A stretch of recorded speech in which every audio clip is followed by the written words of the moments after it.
Is it acceptable for this theatre to discourage white people from attending a play aimed at black audiences?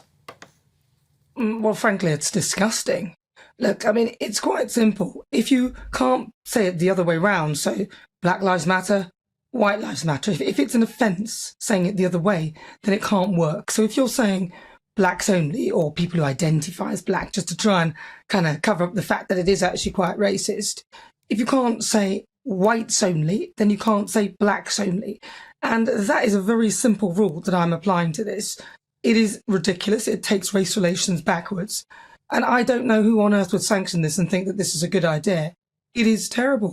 It's a complete, I feel ashamed and embarrassed because it is perpetuating this victimhood mentality that black people need to be safe from white people because they're saying for a safe environment. What do they think the white person's going to do to them? And then to use the word white gaze, God, Dan, you're doing it to me now. I mean, it's, come on. It's almost comical. Who made that up? It's like white privilege and white this.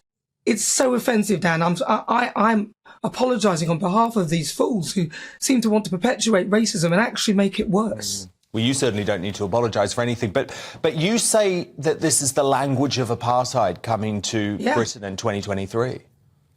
Well, yeah, of course.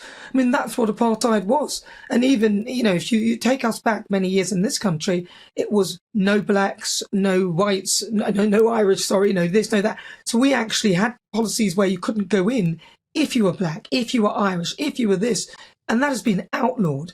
So the last thing we want to do is go backwards. And I think the worst part of it is that people of colour, black people, are actually doing it themselves, segregating themselves because there's some sort of victimhood mentality or that they want to avoid the white gaze. There is no excuse. There's no way out of this. Even if they say, oh, we're doing it because we want black people to be in an environment where we're talking about black community issues, you could almost get away with that until you start bringing in things like the white gaze. I think it's just so offensive. It's embarrassing.